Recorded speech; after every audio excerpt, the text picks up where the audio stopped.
Welcome everybody. Welcome to the Advanced Severe Weather Topics for Storm Spotters course. I'm Alex Wink. Also have with me Phil Ware and Vivek Mahali. We're National Weather Service meteorologists here at the WFO Norman. And I want to welcome you guys to the webinar. First, we'll get into an overview of what we'll be talking about today, and then start going into some of the topics. First things first, just kind of an outline. We're going to start out with kind of a refresher, a little bit of a refresher of our other storm spotting classes, kind of, what we need the reports for, why they're so important, and kind of what makes a good report. And then we'll get a little bit into the good stuff, which I'm sure a lot of you are here for. A little bit about severe weather meteorology, kind of, how do you look at it? How can you determine, hey, what's going on, in the atmosphere that can form this meteorology? And then at the very end, we're going to start getting into storm structure and evolution, which is going to be really taking a deep dive into a bunch of different features and everything. Storm spotting is really hard, especially whenever you're watching all these storms and everything. There's so much to look at and a lot of different features that you can kind of key in on. And the same kind of goes for us. We're watching these storms, we're watching it by radar. And, this is pretty much kind of a lot of what we have to infer by what we see. And the difference between you and us is that, we have a top-down perspective of what's going on, from the top of the storm. And you guys, as storm spotters out in the field, you guys can see pretty much all the minute features and all the physics that are going on in person and see it and be able to relay it back. And so at the forecast office, for example, here we're taking a look at some radar of what's going on with a particular storm. We know that there's a storm. We can see that clearly on radar.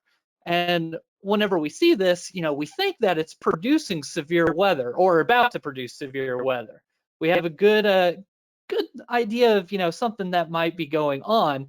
But here's the thing, we're taking a look at radar. We're taking a look at what's going on above the ground. What we really need is you guys to tell us, what's going on, what's happening within the storm, and what exactly do you see?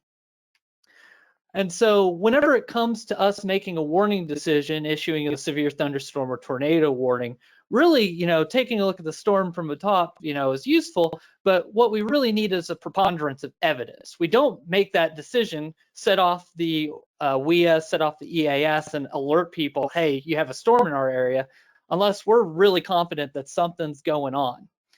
And so with that, we rely on a bunch of different data sources, with probably the two most important ones being our radar data, and right there where you guys are, the spotter reports. If we hear from you guys out there that, hey, this storm has a tornado on the ground, we're going to be like, okay, well, that takes a lot of doubt in everything that I'm looking at. There's a tornado on the ground. And of course, one of our best tools that we have is the radar data and being able to remotely say. On down the list, you have pretty much we have an idea of what the environment is and what the environment could produce, conceptual models of how these storms work and everything, as well as the storm history. It's usually if a storm produces a tornado, it has a pretty good chance that if it maintains its form and it's able to, go into the same kind of air mass, it has a good chance of producing another tornado. So that storm history is important as well. Kind of on down the line, forecaster intuition, forecaster experience. I've been doing this for years. Vivek and Phil and I, we've all been doing it for years. Some people in our office have more than 30 years of experience. There's a lot of expertise gained from just watching these storms, being around the storms. And some of the people that are out in the field, the spotters and chasers, there's a lot of intuition there. However, as far as kind of all the others, being able to see the radar data and having somebody report back to you, that's definitely the most important. And finally, on down the list, potential storm impacts, potential warning impacts, we do take that into account. Like, for example, a storm heading into Oklahoma City. Yeah, it's kind of on the verge of being severe, not severe. However, it's going to hit Oklahoma City. It's going to hit millions of people. It's going to hit Edmond. Those kind of things do kind of have a little bit of sway one direction or another, but definitely not as much as the rest of this.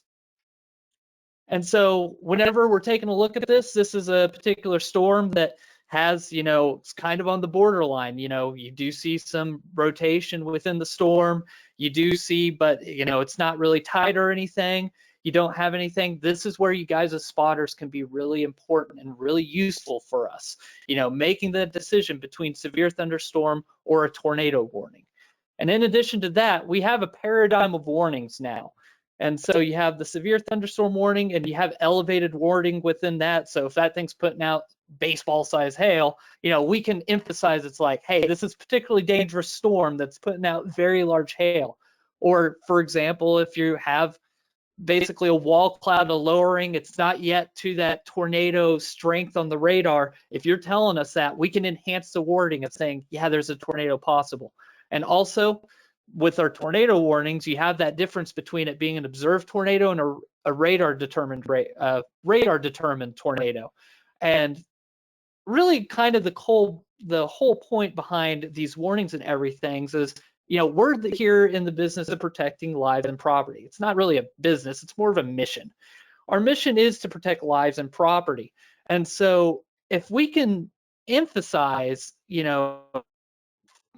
factors that are going into these storms and from these storms to make one or two additional people, maybe take cover or, protect their property, bring the cars, into the garages if they can, ahead of a storm, we've done our job. And spotter reports do a great job of really driving it home.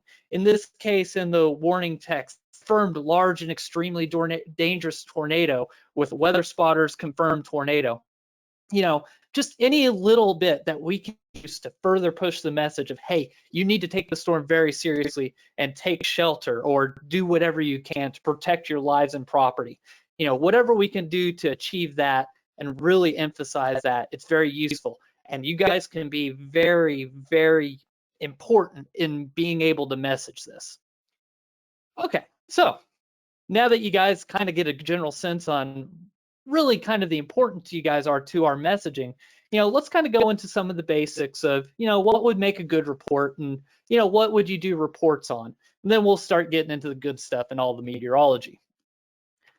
And so what makes a good report? Well, first, it's timely. If you tell us 30 minutes after the fact that was putting out, softball size hail, it's like, thanks, that's very good for kind of our historical database, but it's, we kind of need it right away so we can further push that message. Another thing is concise. Make sure that you call, say, hey, I'm the spotter, I'm located here. I'm this is the report, this is where it's at. Just something that hits all those bullet points so I can communicate that to the warning forecaster. It's really kind of what we're looking for. a report that's calm.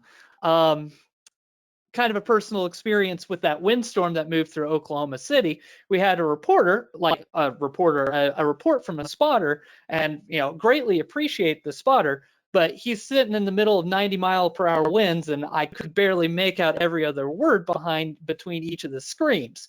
And so it just kind of took a little bit extra time. It's like, okay, I understand, but it just takes a little bit of extra time when that time could be used communicating to the forecaster. So remaining calm and communicating the message is very useful. Kind of goes into the next point, make sure that you're clear. If I have a hard time understanding you, or if we have a hard time, being able to decipher what exactly is being said, it takes a little bit of time to be able to communicate that to the forecaster. Make sure the report's accurate. That one's pretty self-explanatory. If you use false information, that's not going to be very useful, and it might push us a particular direction that we don't want to go. Not to mention, you might make us not like you. So make sure that you're accurate, and last but not least, be objective. Everybody wants to, especially if you're out storm chasing, you want to see a tornado. Report what you're actually seeing, not what you hope that you're seeing. Make sure that it's like, say, hey, I have a funnel cloud and it looks like it's about halfway, 2/3 of the way to the ground. Something like that. That's going to be what's most useful to us. It's just try to report on actually what you're seeing. And so kind of breaking down a good report, who are you? Identify yourself, say what your name is, where are you, where's your exact location. Easy to find on the map is useful. I will say thank you Google. If you tell me what intersection you are and what town, I can generally just type that in real quick and find out exactly where you are. But as exact of a location you can give us would be the best. What do you see? Make sure you describe it. Just be brief. Say exactly what you see. Where did you see it? Now, things is say what the hazard was and not necessarily where you are.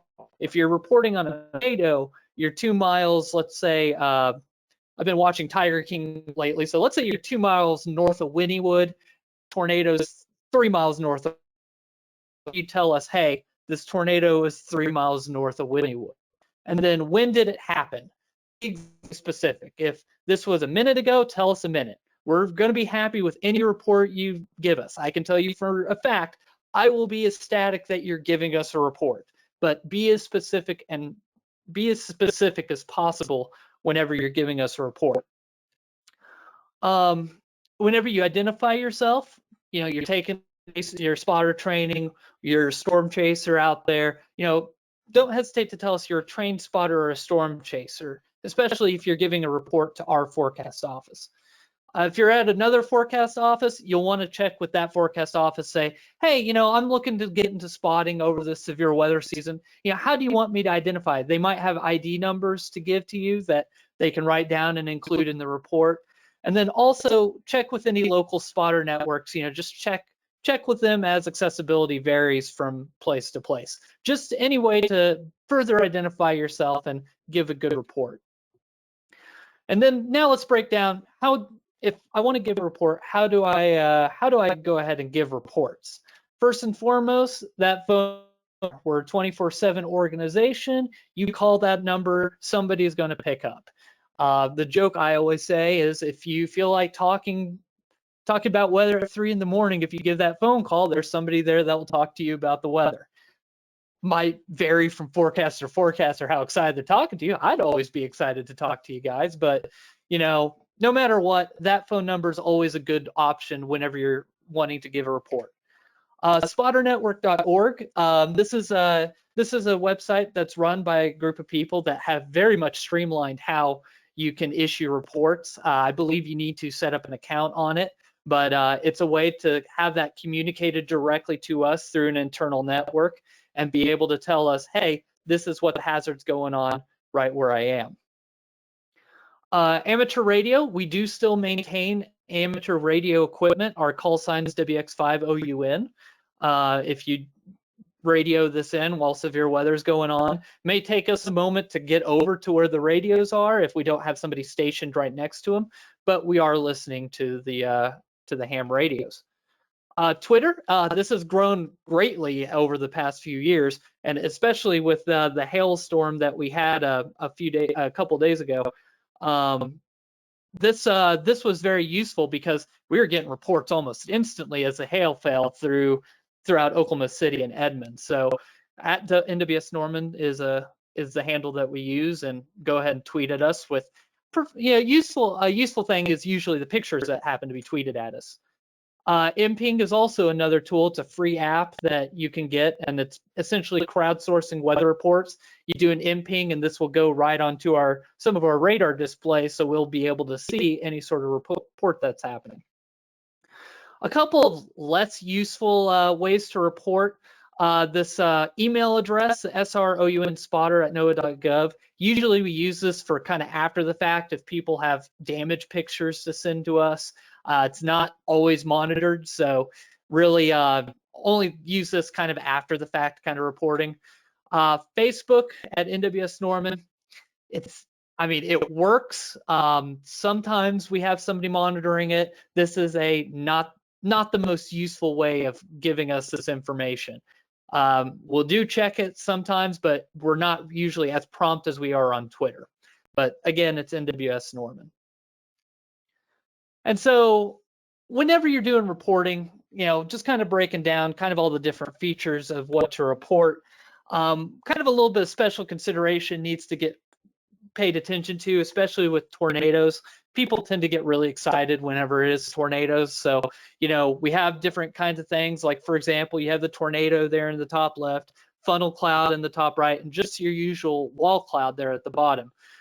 Some people, especially if they get really excitable, will say, this is each of these are tornadoes. I have a tornado here, and then especially with the funnel cloud and wall cloud, we have to play the guessing game of, it doesn't look quite like it has the rotation and tight couplet that would produce a tornado. And so it kind of makes it a tough call. So whenever you're reporting a tornado, first things first, are you sure it's a tornado?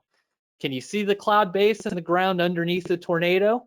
If you can see pretty much ground or cloud base, kind of underneath it, maybe consider like maybe it's a funnel cloud instead of an actual tornado. Is it connected to the cloud base? This makes this one of the definitions as far as a tornado goes is that it is connected to the cloud base. Is it in contact with the ground? Is it a funnel cloud or is it a tornado? Is it in the part of the storm where tornadoes develop?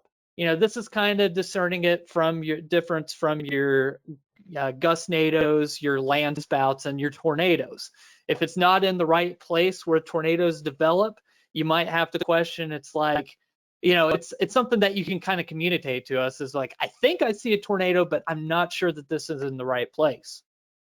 Is it rotating? Are you seeing basically a heavy rainfall downdraft and not necessarily a rotating funnel cloud or tornado that's on the ground? And can you see any debris? Do you see any sort of lofted material that would really indicate that, hey, yeah, there's definitely that wind circulation that's on the ground lofting stuff in the air? And so whenever you describe the tornado, what we want you to report exactly what you see and make sure that you choose your words wisely. It goes into that concise and clear part of giving us a good report. And it will let us know, hey, this is seriously on the ground here in this area. And so going into kind of what a severe thunderstorm is, 3 criteria. First is that you have hail greater than an inch and that you also have winds greater than 58 miles per hour. The last one, which is kind of a no-brainer, is that the thunderstorm has a tornado. That is actually a definition of a severe thunderstorm, but it's kind of like, yeah, at that point, then yeah, that's a tornado and would require a tornado warning. But hail greater than an inch and 58 miles per hour. In addition to those two, hail damage and wind damage are critically important and is very useful to us as far as a reporting tool. So anytime you see either hail greater than an inch, wind greater than 58 miles per hour, hail damage or wind damage, that would be very useful. Going a little bit into the hail reporting, the best way to do it, because not many people have a way to directly measure exactly how much it is really comparing it to nearby items, nearby inorganic items, I should say. Like, for example, the bottle cap, the quarter, your golf balls, and your limes. Being able to relate it whenever you're calling in with a report really kind of paints a clear picture of what is the size of the hail that is falling. Here's kind of a list of generally accepted size. As you can tell, quarter size hail is your 1 inch demarcation, so anything that's greater than that would be considered a severe thunderstorm. But most of it's inorganic. You have your pea, dime, nickel, and quarter, all the way up to golf ball, lime, tennis ball, baseball, grapefruit size hail. One thing I want to emphasize is, try your best to relate it to things that are, readily understandable by our meteorologists. Here we have the Lexington police saying, hey, we had meth rock size hail falling for a few minutes here in Lexington, Kansas. I mean, that's great. Especially if I saw this report, I'm going to have to Google search what's the size of a meth rock, and then I'll have Weather Service headquarters trying to figure out why is this forecaster Googling what a meth rock size is. Just in general, if you do compare it to an item, compare it to a relatively well-known item, your golf balls, your quarters, your things that we can easily recognize. If you do happen to have a ruler nearby and you can get out there, find the largest hailstone and measure it, what we like to measure it by is pretty much the longest distance across. That's going to be your hail size. And so in this case, you know, you have what looks to be about a few inch size hail. And just kind of use that, and the circumference is really what we're looking for. If you're really serious about getting into hail reporting, calipers like this that can tell you exactly kind of what the size of the hail is down to the decimal point, something like this would be very useful. One thing haven't talked about so far, pictures. Any sort of picture is fantastic, and it really kind of helps us out. Of course, varying distances away from the hailstone and guesstimating the size, that becomes a challenge. But if it's large hail, generally we can tell that it's large hail. So if anything, it just kind of helps us confirm that, yes, this is large hail and this is something that we need to be concerned about. Wind damage is actually something that's very underrated, but it's something very useful for us to be able to identify that, hey, the storm has damaging wind in it.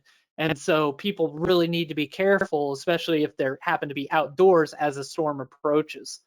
Any of these cases, whether or not you had an outbuilding that's fallen over, trees uprooted, or maybe power lines down, all that's very useful for us as your reports of letting us know, hey, we have wind damage in the area. One thing to kind of mention with wind damage and any damage in general is, just telling us, hey, where is this damage at?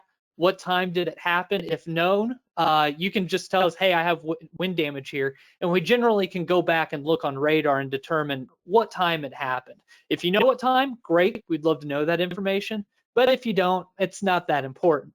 And then also, the description of what's, the damage that's going on, and as in particular, the images and video of what's, what kind of damage occurred.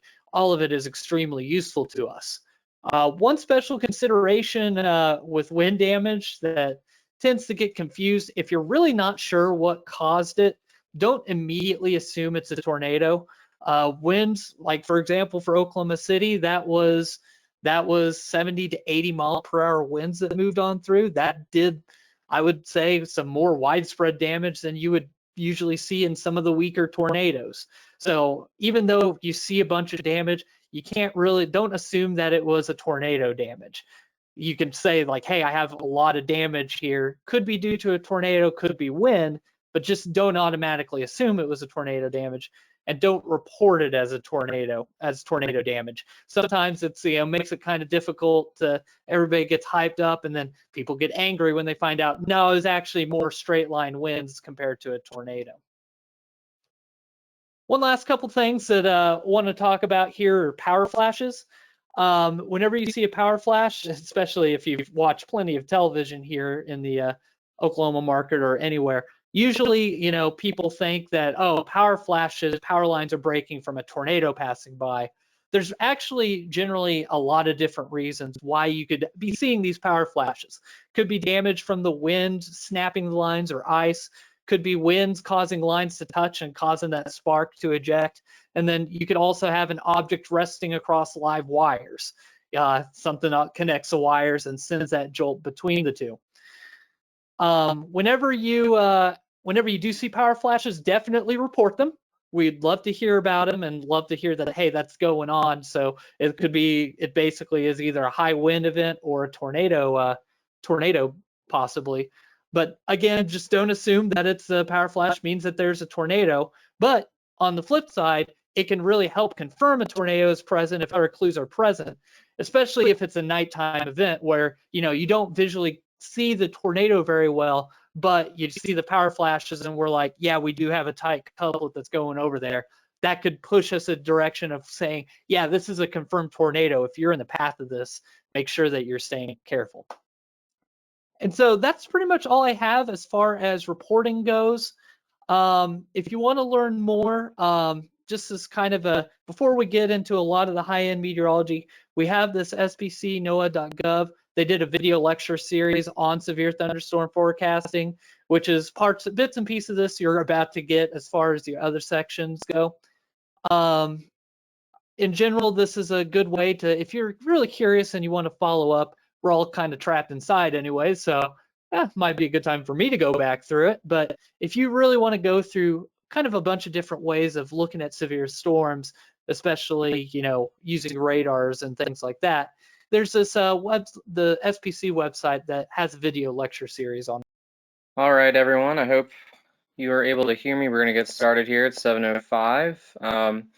So what we're going to go through here in this next section is basically an overview of severe weather meteorology, and what we're really focusing on is going to be the kind of broader scale, think mesoscale, which is bigger than the storm scale, which is kind of what Vivek is going to go through in the final part of this talk. So just to start off with, I'm going to go through just a couple different things that you can use to look at to monitor data on your own. One of the best places to be would be the Storm Prediction Center's website, www.spc.noaa.gov. And they've got a couple different links on there that are useful for anyone that's interested in storm spotting or looking at, just an overview of what the severe weather risk is for any given day. So on the right-hand menu, you can find a link to their outlooks, their watches, and also their mesoscale discussions. You can see that red circled area here on the right. And then up top, the Forecast Tools tab has a lot of cool stuff that includes maps, severe weather, parameter data, and other information that could be useful. So if you click on that Forecast Tools page, it's going to bring you to this page here. And so there's a lot of different things, a lot of different good things on here that you can look at. A couple of them being the upper air maps. So these are maps that are derived based on our weather balloon data that basically show the winds at different levels in the atmosphere. Moving down the page, you can actually look at the raw sounding analysis from those weather balloons that we launched all across the country.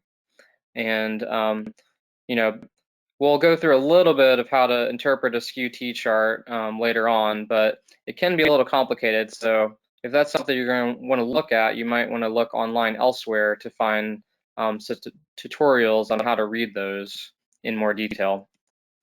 And finally, their mesoscale, mesoanalysis graphics page has a lot of different good maps on there that show different ingredients that we look at when we're trying to forecast severe weather. So speaking of ingredients, the main 4 ingredients that we're looking at when we're thinking of, are we going to have a day with supercells, which are usually the most dangerous type of storms that we encounter in this part of the US here in Oklahoma. Those 4 ingredients are going to be moisture, instability, lift, and wind shear. So we're going to go one by one and kind of go into a little more detail about each of those different ingredients, starting with moisture. So here in Oklahoma, in the central part of the US, our main moisture source, since we're fairly landlocked here, is going to actually be all the way from the Gulf of Mexico. And so here on the right, this is just a map that's displaying the amount of moisture that's in the air, the dew point temperature.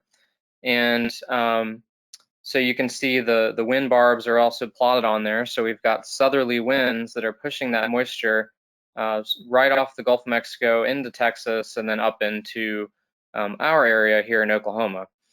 And normally what we're looking for with the dew point temperatures is something 50 to 55 degrees or greater. So oftentimes in the spring, especially once we get into May and June, we'll find dew point temperatures all the way up to 70 or greater, which is very, very moist. That's when you walk outside and it's just instantly, that humidity really hits you. You can have tornado development with more marginal moisture, but that's really something we look for as one of the first ingredients is do we have enough moisture near the ground? So this is just an example from one of the major events from almost 10 years ago now, May 10th, 2010. So here we have dew points plotted, the green numbers there. So we've got across the area, mid 60 to upper 60 dew points. And again, this is all streaming in from the Gulf of Mexico. So why is moisture important for not only supercells, but also the development of a tornado? Really what we're looking at with when we have abundant low-level moisture, that results in higher instability in the low levels. So that's able to really draw air up quickly into those updrafts that help kind of tighten up the rotation that we see sometimes with these storms. And the southerly southeasterly winds across the plains, again, transport that moisture from the Gulf of Mexico up into where we're at here in Oklahoma. And finally, if you have a lot of moisture in the air, that's going to lead to something that we often refer to as a low dew point depression. So that's the difference between the air temperature and the dew point temperature. So the closer that those two are together, it ends up that usually you'll have lower cloud bases. In that case, that's more favorable for tornado development. So again, this is from that same day that we were just talking about, May 9th of 2010. So the observation at 4 p.m. at Oklahoma City was 90 degrees for the air temperature and 68 degrees for the dew point. So that's very, a lot of heat and humidity available for thunderstorm developments. The surface-based convective available potential energy, which we'll talk about here in a second, was around 3,300 joules per kilogram, which is a very high number. So the instability and the moisture is not all we look at, but just that alone says that there's at least the potential for intense thunderstorm development. And on this day, there did happen to be several tornadoes reported across central Oklahoma. But again, that's not the only ingredient that we want to look at. So just to kind of recap, there's a lot of different ways that you can monitor the moisture fields. The Oklahoma Mesonet is a great website that has very detailed observations all across the state. And they have one of those fields that you can look at on there is the dew point temperature, which is a great way of looking at how much moisture there is in the air. This is from the SPC site that I mentioned earlier, their Mesoanalyst graphics page. They've got lots of different maps available there. Here's another one. And then the raw SQTs, which plot the temperature and moisture all the way from the surface to the top of the atmosphere, is another good way to look at the amount of moisture in the air.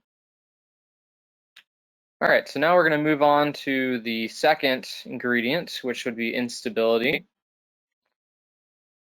So just to kind of simplify what can be actually a very complicated topic, on the left here, we have one scenario where we have a layer of cooler air beneath a layer of relatively warmer air aloft.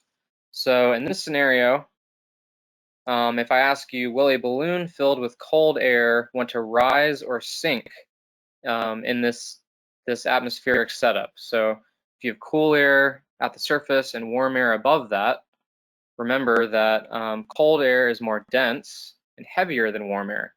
So if you have a layer of colder air beneath an area of warmer air, that colder air is actually going to really just want to stay where it is, or it's going to sink further down towards the ground. So this would be a scenario where the air mass is considered stable. Now on the opposite case, on the other side, where you have a layer of warm air beneath an area of cooler air, think about kind of like if you're boiling water and those air bubbles rise up through the water and towards the top of the area of water that you're boiling. It's kind of similar in the atmosphere, so that warmer air is going to want to rise towards the area of cooler air, just because by definition warmer air is less dense than cooler air. So this would be a case of unstable air. Now, sometimes what we see is, for the most part, the air mass is unstable, meaning we've got, again, that area of warm air beneath the area of cooler air aloft, but we have what we call a cap in place. So there's a little thin sliver of warm air that is keeping your air parcel from rising any further, because say the temperature at the ground is 80 degrees and it's rising into an area that's slightly warmer, that air at the ground is now cooler than the air above it. So it's actually going to want to sink. So the cap is something that we look for a lot in the springtime and summertime to see how unstable is this air mass, and also how likely are these air parcels actually going to be able to rise up and create clouds and thunderstorms. So the cap is something that would inhibit severe thunderstorm development. So I mentioned SCUTs earlier. So here on the right, we have an example of a weather balloon sounding. So this is actually how we look at the data in our office on a severe weather day. So the red line here is the temperature of the environment, and you can see plotted along the bottom are the temperatures in Celsius, and you can see those lines that go up and to the right. So this is the 0 degree line, and the pressure on the SCUT is the blue numbers plotted on the left, and those are the horizontal lines that go across. So the way that you would read this, for example, is if you were looking at what the temperature was at, let's see, 500 millibars, you would go up to 500 millibars and follow it across until it reaches the red line here. So this is pretty close to the negative 10 degrees Celsius line here. So something around negative 10 degrees would be our temperature at 500 millibars. So that's the temperature of the environment. And then you have the temperature of the bubble of air that we were talking about earlier as it rises. So the way that this works is the air bubble from the surface here at 1,000 millibars is going to rise up and cool as it does so. So this is kind of the theoretical rate that that air parcel is going to cool. The dew point is the green line here. So that's the dew point temperature that we were talking about before. And the area between the red line, which again is our actual measured air temperature in the atmosphere, and the yellow line, which is the theoretical temperature that a parcel lifted from the surface would cool at. So the area between those two is what creates our convective available potential energy. So the greater the area between these two lines, the larger that area, and the more potential there is, potential instability there is, rather, available in the atmosphere. So on the left here, this is high instability. There's a fat, large area of CAPE there. And then on the right, this sounding, it actually kind of has a much skinnier CAPE, which in this case usually would lead to a less severe potential. So another thing, so I mentioned the cap earlier. So the way that we can see this on the SCUT is going to be this area towards the bottom here. So this is, again, the area between the parcel temperature, which is this black line, and the red line, which is the air temperature. So that area in this case, because the parcel temperature is cooler or to the left of the air mass temperature in the red line here in this case, so that area is actually considered to be the inhibiting factor for convection, so convective inhibition, or SIN. So the cap on this sounding is actually the small little area here where the temperature is rising or increasing as you go up in the air. So I know all that can be a lot to look at. Again, we don't have time to really go through this in detail. We just wanted to introduce a little bit of this to you, but if you're more interested, there's definitely tons of tutorials you can find online that explain this a little better. So we're not going to focus on this too much more, but just so you know, this is one of the tools you can use to look at moisture and instability in the atmosphere. And this is just getting at a little bit what I talked about already. So the bigger the area between your parcel temperature on the right and the air temperature, which is this black line on the left. The larger the area between the two, the higher your convective available potential energy. So there's a couple different things you can use to monitor the instability values. So again, greater than 1,000 joules per kilogram is usually considered fairly unstable, while less than that is considered fairly weak instability.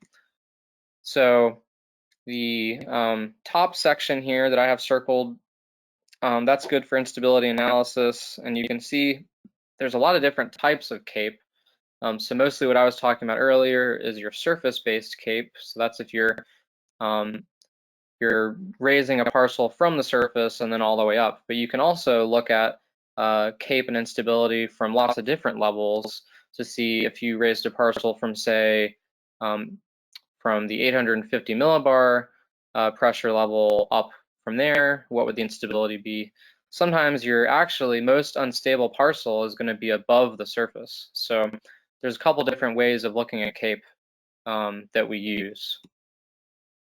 Another thing that we look at is the lifted index. So this is just another way of looking at the instability of an air mass, and that's really just comparing the temperature at two different levels to see basically how much warmer is your air parcel than the surrounding air mass.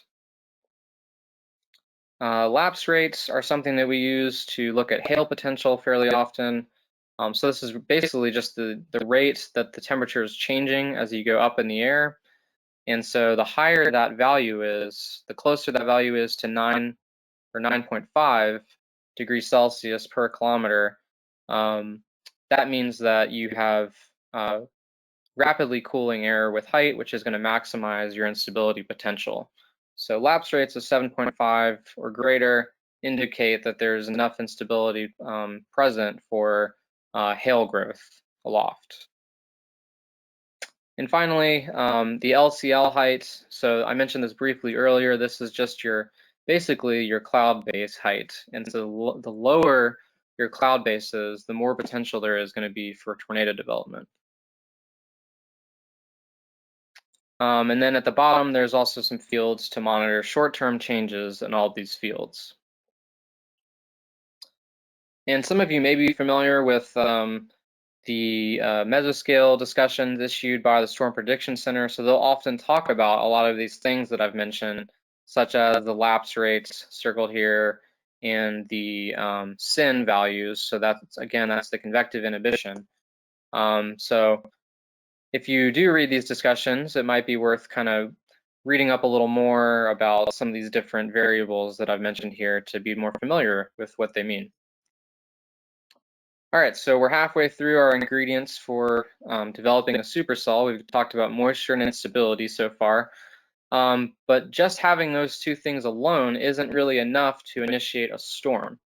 So the next thing that we look for when we're trying to forecast is there going to be severe thunderstorms or supercells on a given day is lift. So there's multiple different kinds of lift that we can have, but all that lift really is something to give a nudge upward to really get those clouds forming, precipitation developing, and then, onward with your thunderstorm development. So a couple of different things that this might include. You could have a front, so multiple different kinds of fronts, but a cold front or a warm front would suffice. Oftentimes, something that's very important for severe weather development in our part of the country here in the plains is the dry line. So that's separating the more humid air mass on one side from the more dry and almost desert-like air on the other side of the dry line. Sometimes you can get outflow boundaries that push out from thunderstorms, and those can lead to more thunderstorms to develop along them. And sometimes you just have, if you can have enough solar heating, and sometimes you'll have a difference in, one area warms up a little more than another area next to it, that can create enough of a difference to lead to some convergence and some lift. So starting with fronts, so we have a kind of a cross section of a warm front on the top here. So on the left axis here, we have height, and then just kind of looking through the front from left to right. So the warm air mass is on the left side of this diagram, and the cooler air mass is on the right, and the warm front is separating them. So oftentimes the lift along a warm front is more gradual compared to a cold front. And so that kind of leads to a couple different things, mainly that the precipitation is generally going to be lighter. You don't usually get a lot of heavy precipitation right along the front, and oftentimes you'll see precipitation well ahead of the front.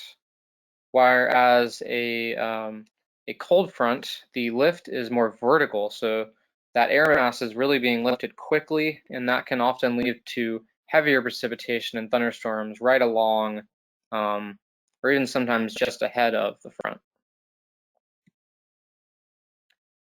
Sometimes you don't need a front at all. If you can get some type of solar heating, a localized area where, say, on the edge of a cloud deck, so maybe on the western side of the state, it's been sunny all day, and on the eastern side of the state, it's been under clouds. So that temperature difference is enough to kind of create convergence at the surface. And so the warm air will rise, the locally warmer air will rise, and then the surrounding air at the surface will kind of move in from all sides to fill its place. And so that creates convergence at the surface. And the more that the air converges, it has nowhere to go but up. So that leads to lift. And if you have enough of it, you can create clouds. And if it's sustained for long enough, sometimes those clouds can form into thunderstorms. So this is an example of a dry line. So here we have on the right side of the dry line, so on the eastern side, we've got very moist air mass in place. I've got dew points, the dew point temperatures plotted. So if you remember earlier, anything over 55 is usually enough. But we've got dew points well into the 60s, even some areas of low 70s. So this is a very humid air mass in place. And then to the west of the dry line, you see dew point temperatures only in the 20s. So you can also see the wind barbs plotted on there. So winds to the west of the dry line are from the west, and then winds to the east of the dry line are more to the southeast. So that creates convergence, and right along that dry line or just ahead of it is usually where we'll see thunderstorms developing. And so on this day, that's exactly what happens. You can see those thunderstorms developed just ahead of the dry line and continued to move north and east as they quickly developed into a whole string of supercells on this day. You can also get outflow boundaries to form as thunderstorms kind of mature and that colder downdraft air spreads out ahead of them.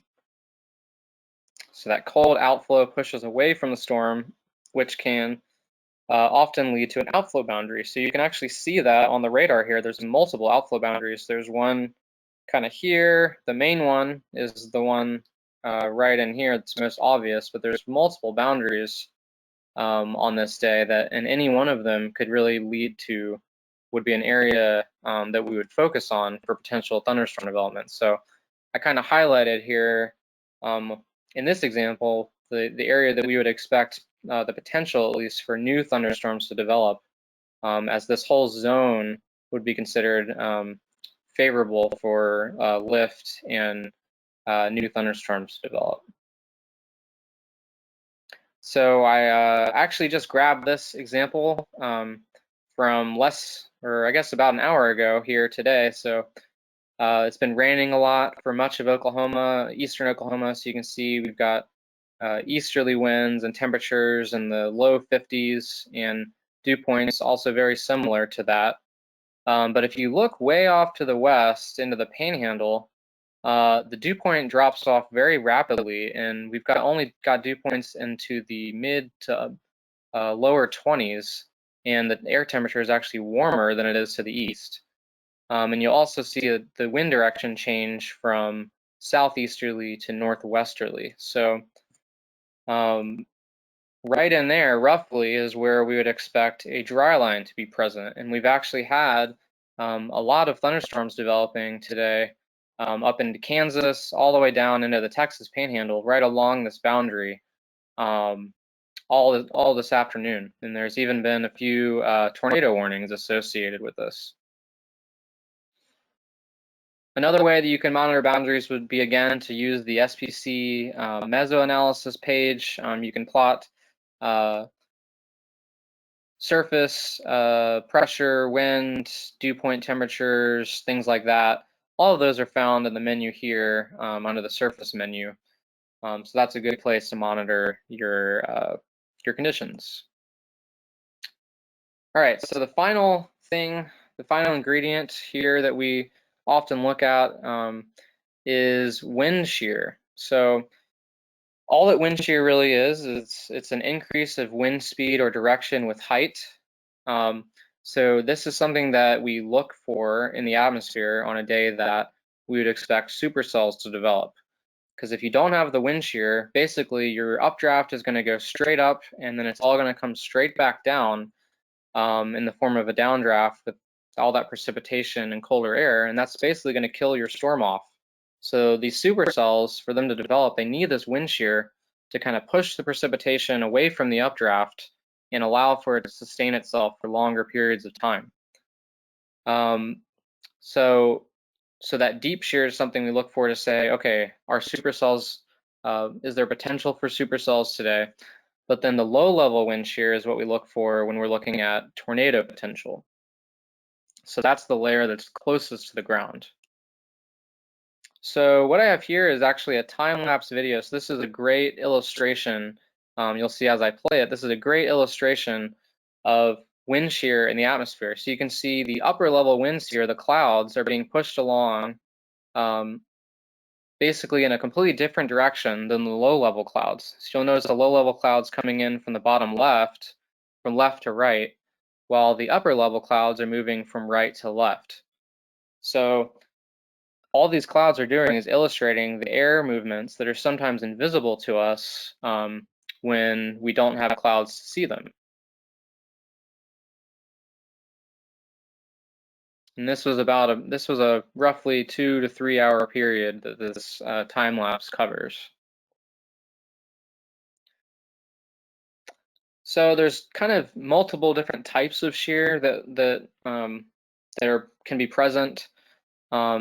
So you can have a change in, just simply a change in wind speed with height. So this number one example on the left, so all you have is a change in your wind speed. The direction stays the same completely. So it's all, in this case, all winds that would be westerly winds.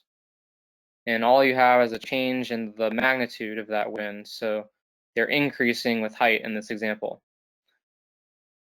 The second example here is kind of the opposite of that. So your wind speed is the same at every level, but it's changing directions. So you can see at the bottom, it's more of a southeasterly wind, and then it slowly comes around to more westerly at the top of the atmosphere in this example. And the third case, and the one that usually can lead to the biggest potential for supercells and tornadoes, would be when you kind of have both, when you have increasing winds with height and also a change of direction with height. So that kind of gives that twisting motion to the atmosphere. So when we look at basically a skew T chart that has the winds plotted here on the right, so you can see the winds at the surface are at the bottom here, and then as we go up in the atmosphere, the wind barbs are plotted there. So the way that you read this is the long line counts for 10 knots, the short line here counts for 5 knots, and the triangles count for 50 knots each. So you just add them up, and that's your wind speed at any given level. So here at the surface, we've got much lighter winds, only 15 knots at the surface here, but that quickly increases to 50 or more knots by the time we get to the 800, 700 millibar level. So do the winds change in direction or speed as you move from the bottom of the sounding up to the 500 millibar level. Again, in this case, we've got kind of weak southerly winds down low, strong westerly winds up towards 500 millibars. So yes, we have definitely a change in the speed and the direction in this case.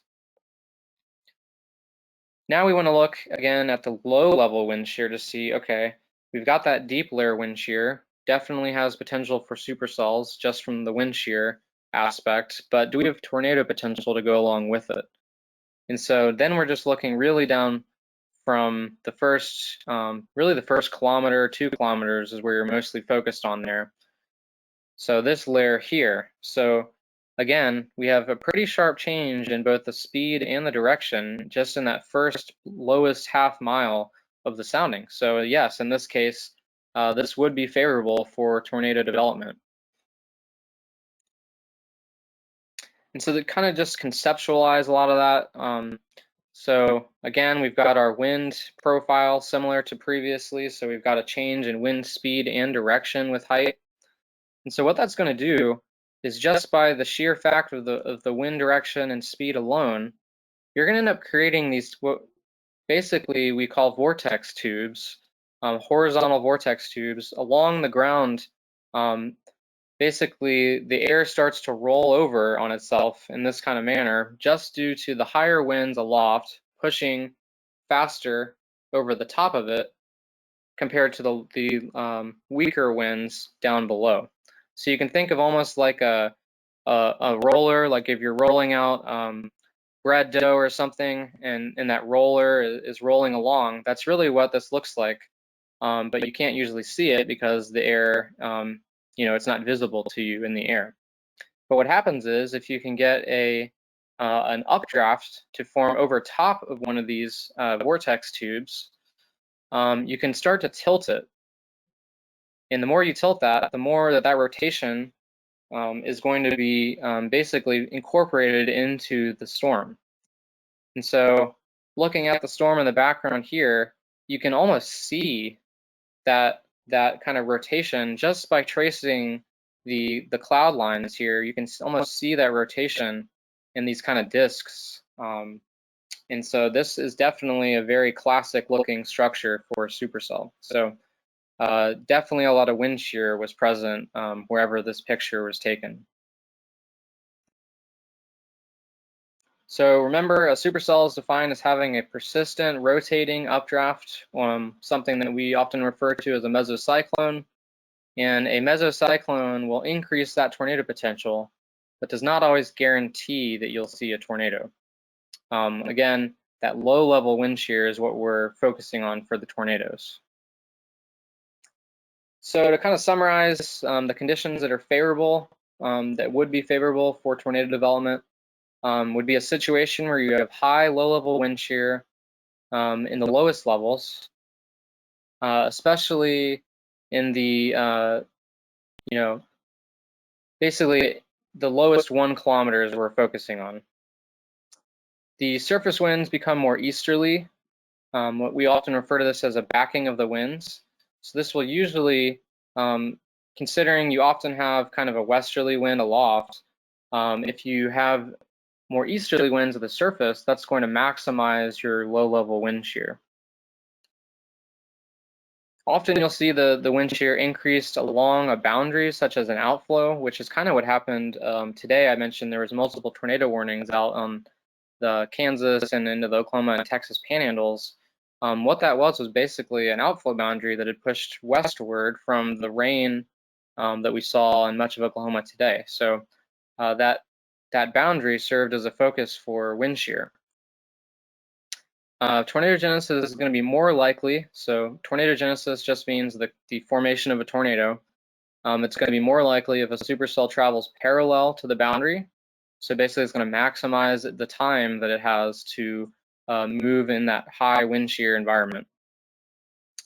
And sometimes the storm scale environment may compensate for a lack of larger scale environmental conditions. What I mean by this is sometimes if you have a boundary or an outflow, even if the broader atmosphere would not be entirely favorable for tornadoes. Sometimes just that local area right along the boundary can have a lot higher shear than the areas around it. And so sometimes this can lead to what's sometimes referred to as mesoscale accidents when a storm will go up right along a boundary and it's not really thought to be a day where tornado development is super likely, but it goes on to produce one anyway. And that's just because it had that favorable environment right along the boundary that it was on. So something that's usually that leads to a lot of low-level shear in this part of the country is the low-level jet. So this is something that forms in the spring and in summer months for the most part just above the surface, and that's usually going to be in the evening and overnight. So what this map is showing is the winds up at around 3,500 feet off the ground. So if you have weaker winds near the surface and then you have this really strong area winds just above it, that's going to lead to a lot of turning with height and also a lot of change in speed with height, which is going to increase your low-level shear. So how can you monitor wind shear? A couple different things you can use here. So the SPC page has a whole wind shear tab on it. So if you were to click on that, there's a couple different sections here. So things that I would recommend to look at would be your effective bulk shear. So this is going to be kind of that deep layer wind shear that I talked about that you're looking at to be if the atmosphere is favorable for supercells or not.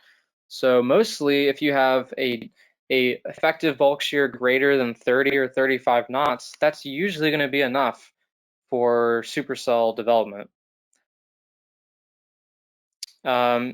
The low level wind shear, so this is going to be your surface to 1 kilometer bulk shear. This is again what we're most focused on, that 1 kilometer layer for tornado development. So the higher values suggest better potential. So if you have 20 or more knots of wind shear in the 0 to 1 layer, that's getting up to a point where we would start thinking that the environment is favorable for tornado development. In this next section, we'll be discussing storm structure and evolution, which will build upon Phil's presentation. So as a spotter, you'll encounter a lot of different kinds of storms.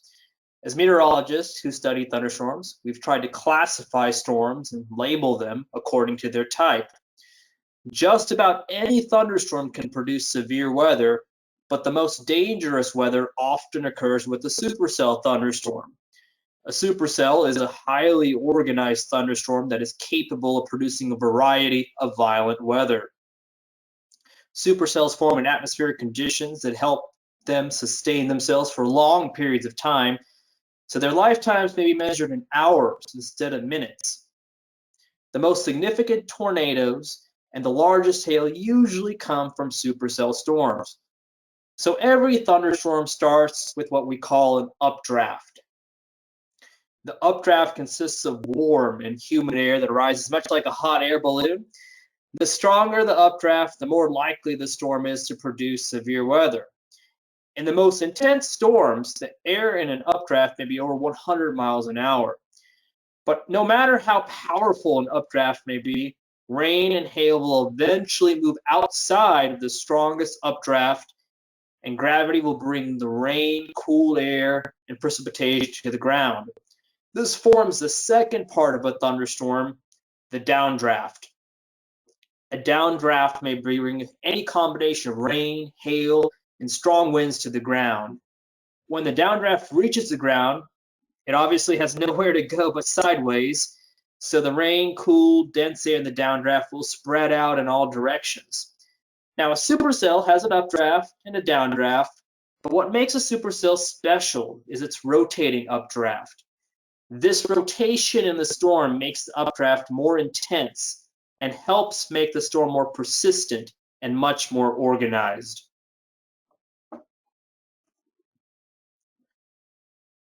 Here we see a top view of an idealized supercell with a depiction of the radar, which shows the precipitation location and intensity. So the center of the mesocyclone circulation, and where you'd most likely expect a tornado to develop, is denoted by a letter T. The leading edge of the rain-cooled downdraft air is denoted by the cold front or gust front, those little triangle lines that you see on the diagram. The counterclockwise rotation of the mesocyclone, the smaller scale downdraft on the southwest or west side of the thunderstorm, known as a rear flank downdraft or RFD, produces the hook appearance as precipitation is wrapped around the southwest portion of the circulation.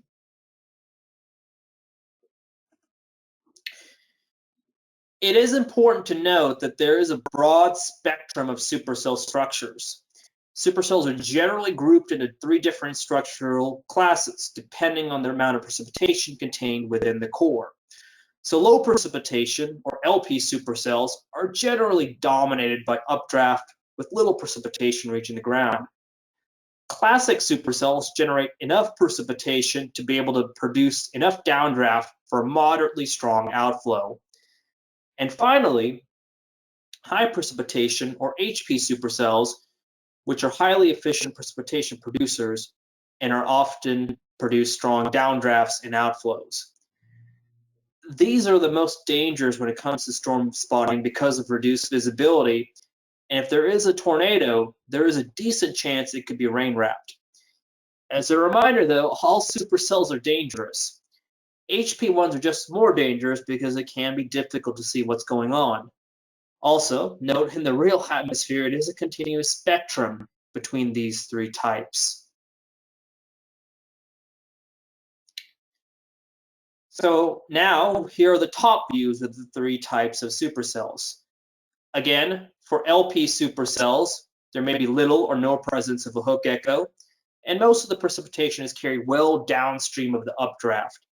Maximum radar reflectivities in LP supercells are relatively weak, with the maximum values likely produced by a few large, dry hailstones. Classic supercells fit the more idealized radar structure that you associate with supercells. These supercells produce the majority of long-lived tornadoes. And then finally, HP supercells. They have large amounts of precipitation that wrap around the mesocyclone, producing a large, high reflectivity hook.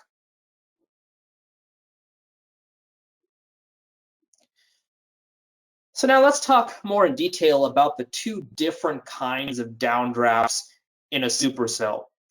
First, let's discuss the forward flank downdraft, or FFD. The FFD is the main region of precipitation of the downdraft in the forward or leading part of a supercell, where most of the heavy precipitation is falling. It is usually to the east or northeast of the mesocyclone. When storm spotting, you don't want to be located through or be located in the forward flank downdraft. The heavy precipitation may obscure the tornado, depending on spotter positioning. In other words, it is a dangerous part of the storm to be in due to reduced visibility. The potential to get hit by large hail and the risk of getting caught off guard is high.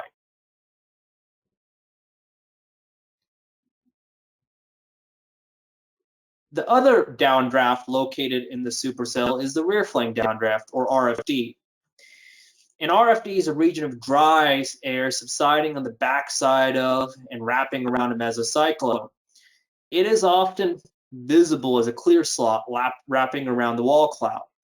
Scattered large precipitation particles of rain and hail at the interface between the clear slot and wall cloud may show up on radar as a hook or pendant. Thus, the presence of a hook or pendant usually indicates the presence of an RFD. RFDs can have very strong winds, sometimes in excess of 100 miles per hour, and sometimes very large hail as well. The strong winds in an RFD may cause actually more significant damage than the tornado itself in some cases.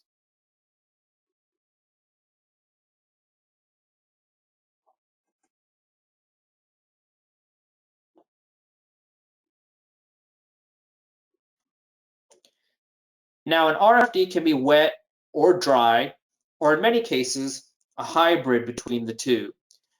When it comes to the development of tornadoes, the temperature and associated buoyancy of the RFD has been found to be important to take into account. All things equal, if an RFD is relatively warm, buoyant, and unstable, that supercell would be more favorable to produce a tornado than a supercell with a cold and stable RFD.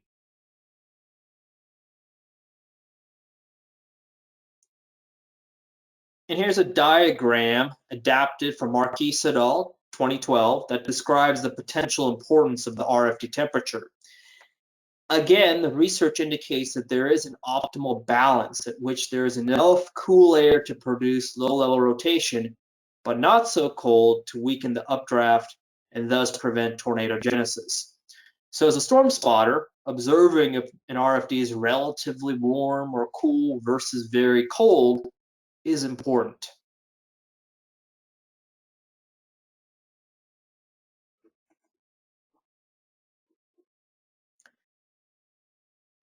The mesocyclone is the defining characteristic of a supercell. It is essentially a vertically oriented rotating updraft. A mesocyclone can often be implied visually by the existence of updraft striations and or curved inflow bands.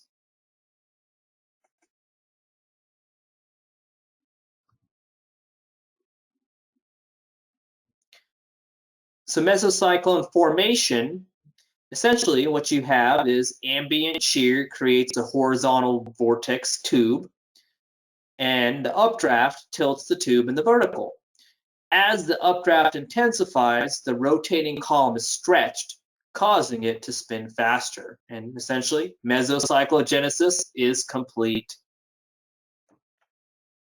So this is why vertical wind shear is critical for supercells.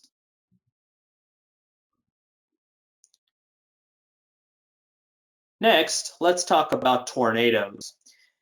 So the definition of a tornado is an intense, rotating column of air that is in contact with the ground that extends from a thunderstorm cloud.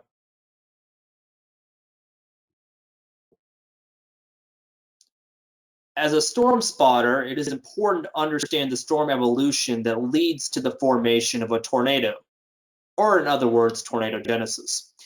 So let's go through the stages for a supercell tornado, starting with the developing stage. First, note that tornado circulations can develop from either the ground upward or from the middle and low levels downward. There is still a lot of ongoing research on this topic. In the developing stage, the RFD and precipitation southwest of a wall cloud may signal processes that help establish a tornado, such as a developing clear slot. Some tornadic circulations start in low levels near the cloud base. So if you see rapid accelerations, in other words, increasing and rising inflow of cloud material into an area of tightening rotation, usually beneath the wall cloud, a tornado may be developing soon.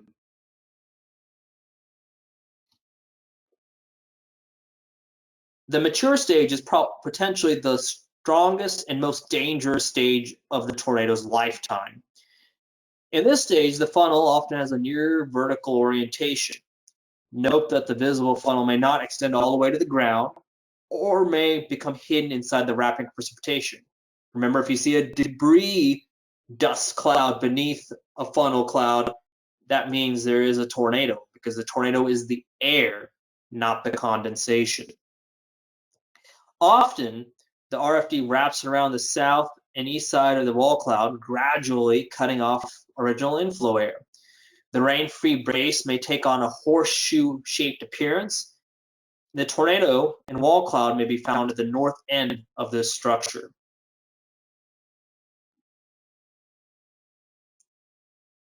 In the dissipating stage, the RFD wraps around the tornado. As a result, the tornado is separating from the warm, buoyant air that it needs for survival. As this happens, usually the tornado shrinks, tilts, and takes on a contorted snake-like appearance before finally dissipating. Sometimes this is referred to as the rope stage. It is important to note that although the tornado is not as large as it was in the mature stage, it can still be dangerous.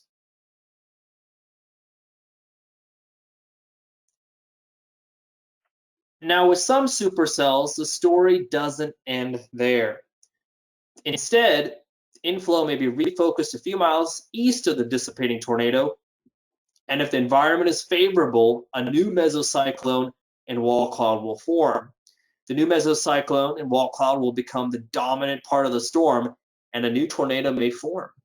So for safety, check overhead often when near the inflow region of a supercell. Situational awareness is important when storm spotting.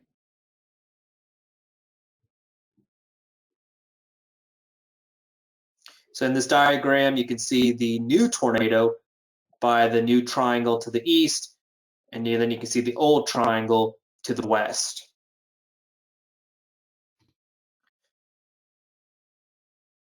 So here's an example of a cyclic supercell in Stockton, Kansas. Note that the old tornado in clear slot in the left of the foreground, and then there's a new tornado in the right of the background.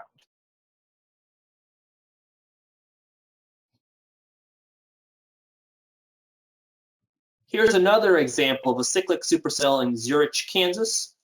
Note that there are simultaneous tornadoes from two different mesocyclones. To the left, there is a fully condensed late-stage tornado from an older mesocyclone. To the right, there's a tornado without condensation into the debris cloud. So remember what I said, the tornado is the air, not the condensation. This particular tornado is becoming better organized in the newer mesocyclone.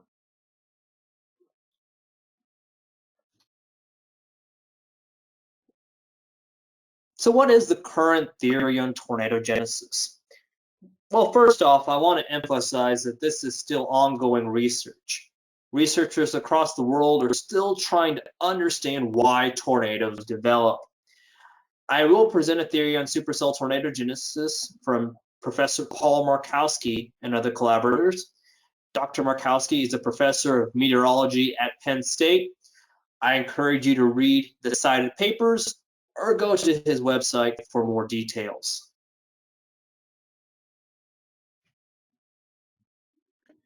So this will be a three-step simplified process.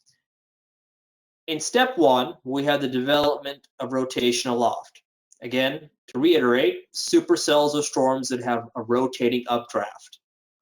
Horizontally oriented rotation is present in supercell environments owing to the variation of horizontal winds with height, known as vertical wind shear.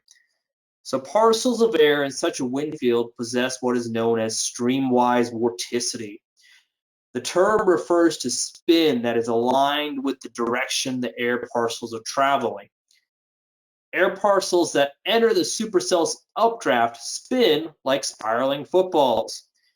The horizontal spin becomes vertical as parcels are ingested into the updraft, and the collective influence of the spinning parcels results in a mesocyclone, or updraft scale rotation about a vertical axis.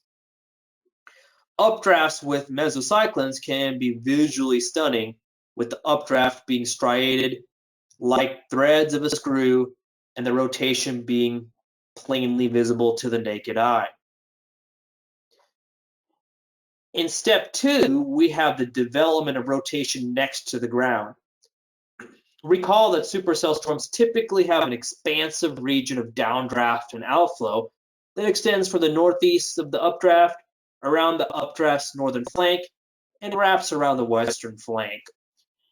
Outflow parcels that are drawn toward the updraft gradually descend as they travel toward the updraft because they are cooler than the environment.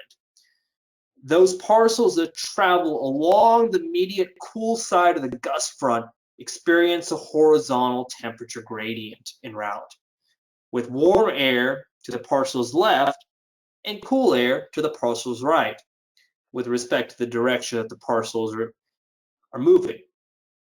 So the horizontal temperature gradient generates so-called baroclinic vorticity about a horizontal axis. You can think of it as essentially torque that is being applied to the parcels by virtue of the fact that relatively warm air rises and relatively cool air sinks. So the horizontal spin of the parcels that gradually descend within the downdraft and outflow can become greatly intensified within the sinking airstream and even can be tilted upward very near to the surface. Thus, vertical rotation can be acquired next to the ground within the outflow. So that diagram up there has both step 1, which shows the ambient vertical wind shear from the bottom left to the top of the screen, and then has step 2, the buoyancy gradient, creating the horizontal vorticity.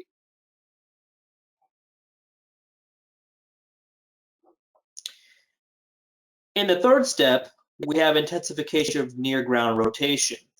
This intensification occurs by way of the figure skater effect. This is referred to by scientists as the conservation of angular momentum or vorticity stretching. So if you have a figure skater that spins faster as she draws her arms closer to her axis of rotation, the same principle applies to the spin about a vertical axis produced in step 2. If the spinning air can be converged, drawn inward toward its axis of rotation, it will spin faster. One of the principal findings of the Vortex project was that outflow of tornadic supercells tend to not be as cold as the outflow of non-tornadic supercells. In tornadic supercells, the downdraft air that bears the rotation that is intensified to tornado strength is sometimes just a few degrees colder than the environment. This suction tends to be strong as well. The combination of only slightly cold air and strong suction from above makes it likely that upward accelerations and convergence near the ground will be sufficiently strong to intensify vertical vorticity to tornado strength.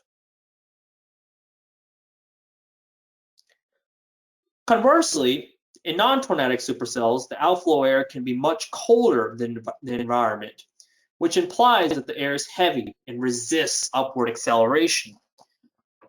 The suction acting on the near-ground rotation is often weak as well, either because the rotation is shunted away from the strongest suction by the cold outflow, or because the suction is just weak overall. The bottom line is the upward accelerations of the cold, heavy air parcels near the ground are inhibited, and the air simply spreads away from the storm along the ground. The lack of a strong figure skater effect in this case results in the near-ground rotation remaining well below tornado strength. So, there you have the latest thoughts on tornadogenesis.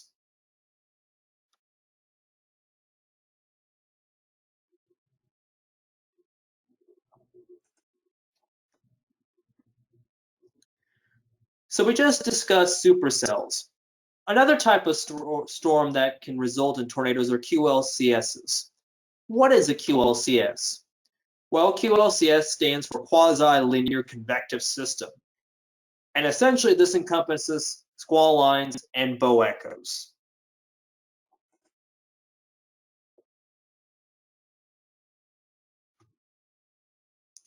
QLCS tornadoes have been in the news the last couple of years.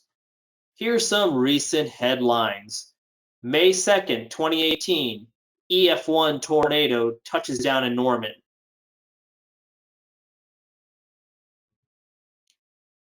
October 9th, 2018, preliminary reports show 8 tornadoes touched down in central Oklahoma. And May 25th, 2019, the room looked like a bomb hit it. 2 killed, dozens injured in tornado that hit El Reno.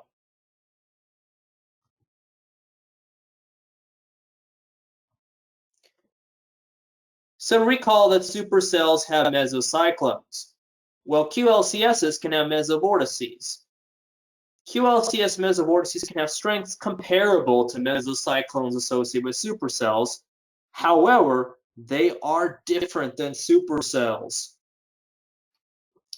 For that reason, visually, they often look a lot different than supercells. Don't expect to see the same structure.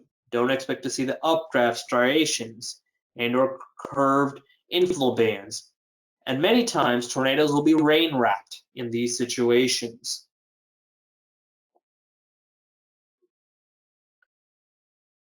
Now, not all mesovortices within QLCSs produce tornadoes. However, the stronger, long-lived, and deeper mesovortices are more likely to produce tornadoes. Also, only about 10% of QLCS tornadoes are rated EF2 or higher. So about 90% of QLCS tornadoes are rated EF0 or EF1, which are considered relatively weak. Of course, if it hits your house, no matter what the rating, it is significant to you.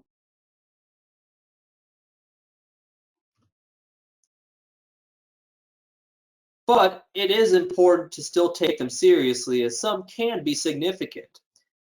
Last year, on May 25th, a QLCS tornado hit El Reno. The tornado was rated EF3.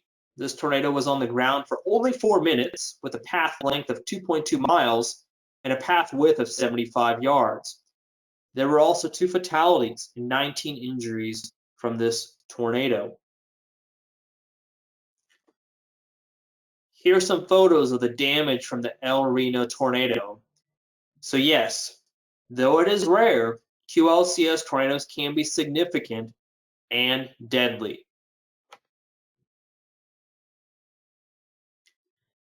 Again, I want to re-emphasize, they will usually look different than supercells.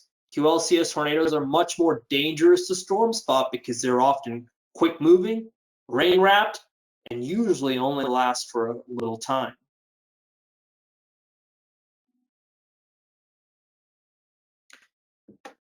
So finally, let's talk about other vertically oriented vortices. From extratropical cyclones to suction vortices, the atmosphere is full of vertically oriented vortices at different spatiotemporal scales. As scientists, we often try to fit these phenomena into discrete categories such as tornado. In reality, the atmosphere is a continuous spectrum of phenomena, and the boundaries between these categories may become fuzzy. There are a few vortices on the same scale of tornadoes, and sometimes there is ambiguity on how to classify them. We'll talk about 2 of them, landspouts and gustnadoes.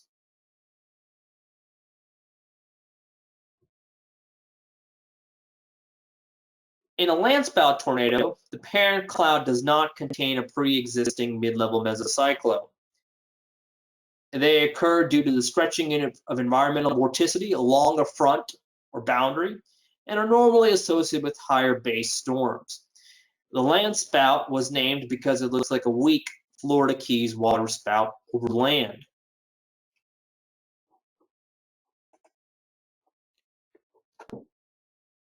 A gustnado is a short-lived, shallow, generally weak, vertically oriented vortex found along a gust front, or in other words, along the outflow from a thunderstorm. Since they are detached from the cumulonimbus cloud, they are not considered tornadoes.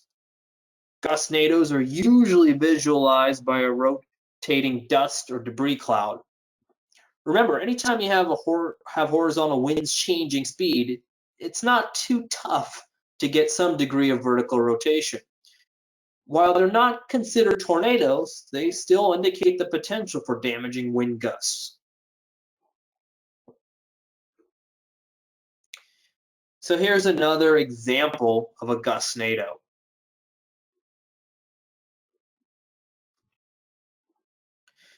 Here's a video of a gustnado from Valcaster. Note that gustnados are considered a particularly ubiquitous aspect of strong convective outflows. In other words, they are relatively common when you have strong outflow winds. And if you see a gustnado, at the very least, you should be concerned about, severe wind gusts. So let this video play.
Again, these are just some video of some gustnadoes that were caught by Valcaster.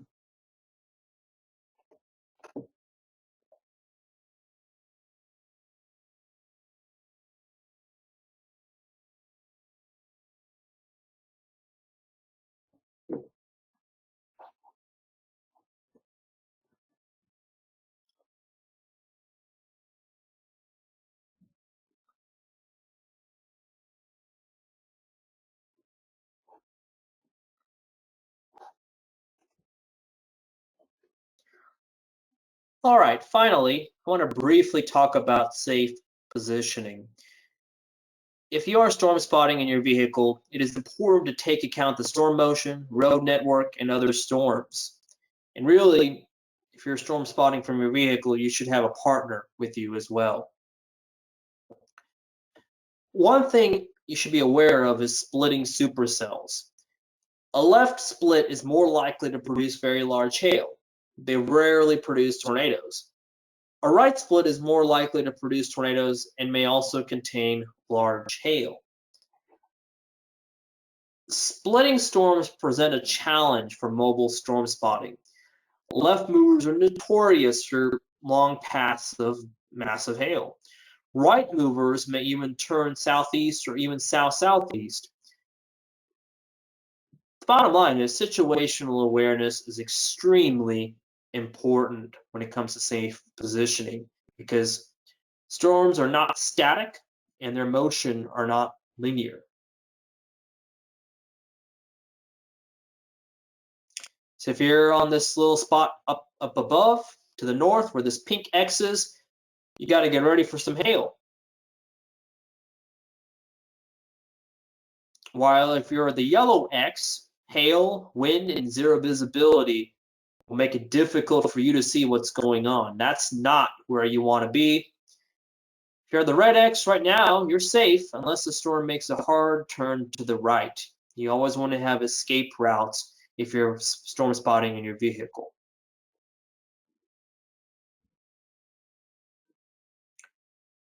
So I want to end on the most important point. Remember that no report, data, video, or image is worth your life. Safety is always the #1 priority.